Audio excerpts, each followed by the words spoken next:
So I've had quite a lot of people ask me about the things that we've done to Matilda since we moved aboard a couple of months ago. Basically, she was in great condition and had lots of new equipment on her. For instance, these winches that are here are brand new, and she's got new running rigging and new standing rigging, and lots of great stuff got put on her. But basically, she was set up for having holidays aboard and a bit of racing.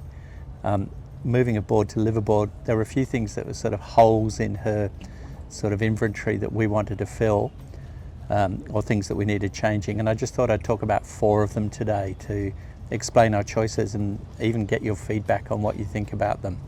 The first thing I'd probably like to talk about is the anchor up the front, so let's go and have a look.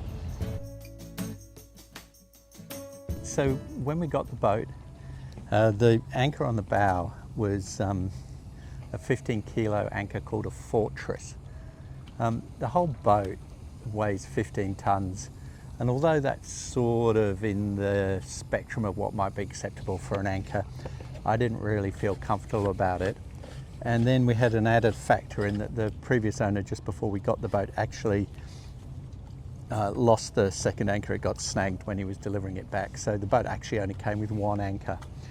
So our solution was to think bow anchor's probably a little bit on the small side.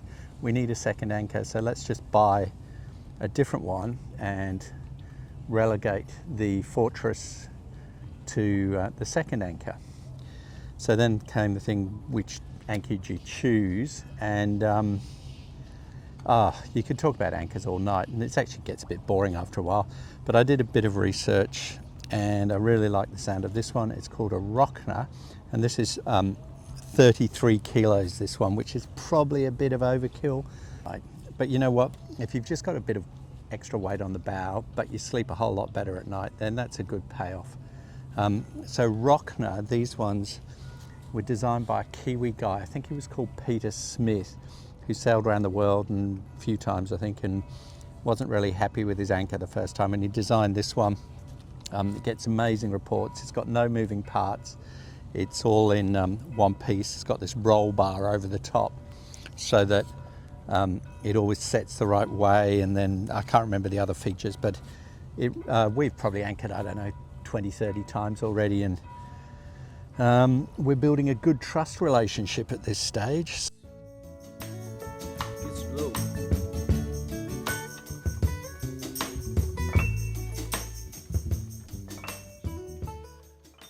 I think the biggest investment we've made in the boat so far has been the water maker in here. The boat had never had a water maker on board. Being 48 years old, it wouldn't have had one when it started. The reason we decided to commit to this was because we wanted to be able to stay out of marinas as long as possible. Partly because they're expensive, and partly because we prefer to be on anchor. The sort of downsides of a water maker are it takes up quite a lot of space, so we lost quite a lot of storage, and it's expensive, and it draws quite a lot of power, so you probably only use it when you're running the engine or on shore power. The sort of standard industry model would be a Schenker. We were given the choice of a Schenker or Spanish version, and the price difference was quite considerable, and the reports on the Spanish one, which is called a Cireval, excuse me reading, but that's what it's called, the reports were great, really good. This unit makes somewhere between 80 and 100 litres an hour when it's running. It's fairly low maintenance, and we've used it quite a bit so far, and we haven't had any problems. It's early days. The big question is what it'll be like in 18 months' time. But we're happy so far. It was a bit of a decision choosing to go with something that's locally made, but touch wood, and there's plenty of that around, it should be okay. Let me show you what it looks like inside. So behind this bunk unit here, we've got 3 basic things. We've got the shore power charger, the inverter, and the water maker. I'll pull the top off and show you what's going on behind there.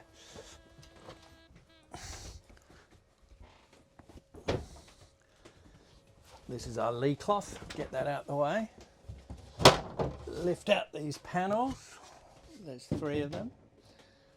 Beautifully made by Nortor in Sweden. They have the name and the boat number on each panel. And here's the final one.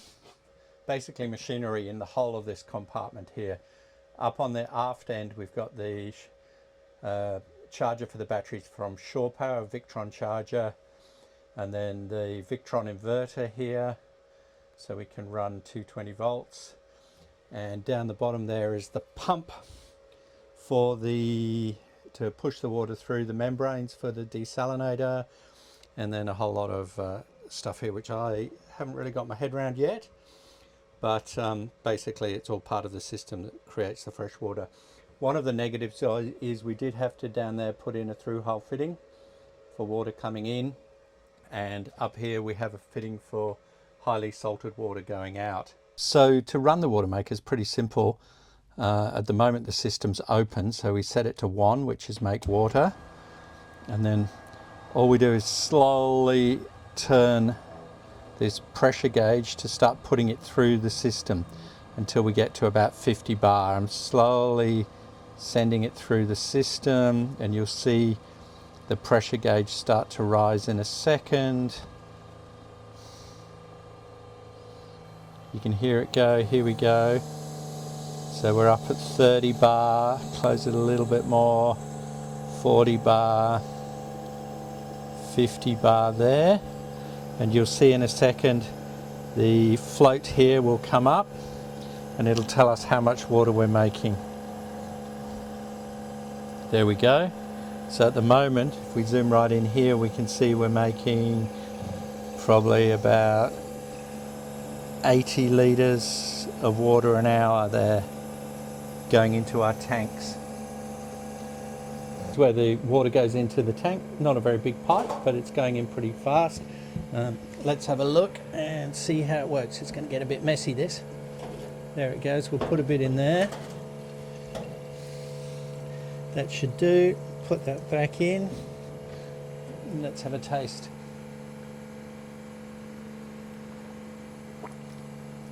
Seriously better than London tap water. In fact, probably just as good as Melbourne tap water.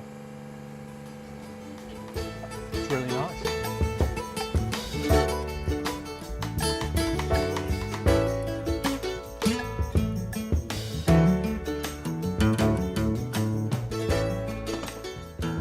So the third thing that we've put into the boat is this holding tank. The boat was designed 51 years ago and was always designed with 2 heads, but 51 years ago having a holding tank obviously wasn't a thing that was either mandatory or particularly desirable. Effluent just went straight overboard.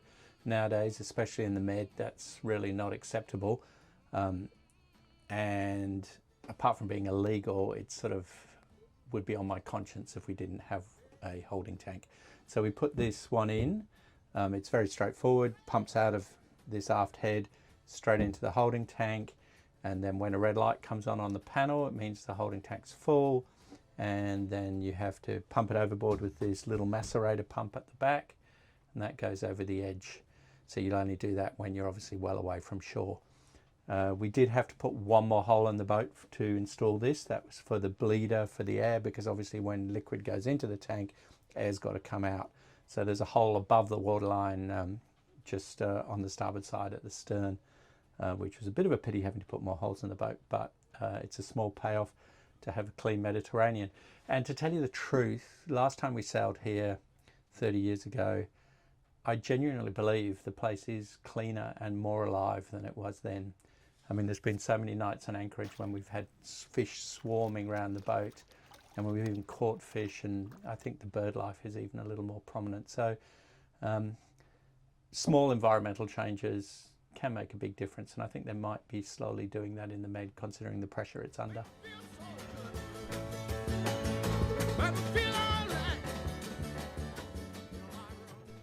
So the final sort of improvement we made to the boat, or addition we made to the boat when we got it, was to install Starlink.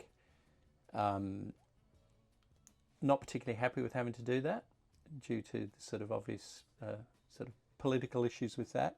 But to tell you the truth, there isn't really an alternative. We did see if we could find one. There is a French system, but it's really not there yet.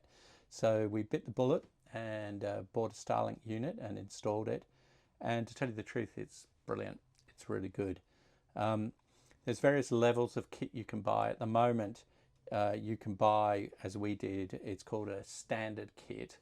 And I'm looking at the invoice here. That cost us €349 for the kit. You can upgrade to a marine kit, but then it's about, I think it's about 8 times the price. And from all reports, it doesn't do a whole lot more. It might be more robust and probably maybe last a bit longer, but it doesn't seem to be that great an improvement. The other 2 items that we had to buy to make things work well on the boat is we bought the mount to put it on the rail that I'll show you in a minute. And we also bought a mini router to put at the front so that we got full coverage throughout the boat of the wireless. The installation is fairly straightforward. We've got the one that runs off 220 volts. You can get one that runs off 12 volts, but it gets complicated. So what that does mean is we only run Starlink when we're either on shore power or we've got the inverter on. I sort of quite like that because it means we don't have internet running all day, every day. And that's part of the point of being out here. So far the plan we're on is a coastal plan. It's about €60 a month, and if we go to an offshore plan it does get a lot more expensive, but you can do it on a very limited basis. You can go to the offshore plan for a few weeks and then cut right back. So you have to manage the plan quite carefully, and if you do, of course it's going to cost you, but it's not horrendous.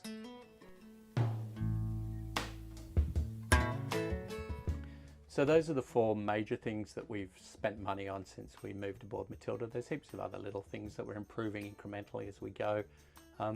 It's not a natural boat to make into a liveaboard. It's, you know, it's old and it was built to go fast of its time, but it's certainly very comfortable, and we're very excited about seeing where we end up with it. If you have any questions about the things we've done to the boat, or if you had any suggestions for things that we can do to do things better, we'd be delighted to hear from you. We'll keep in touch as things change, and hopefully you follow us on our journey.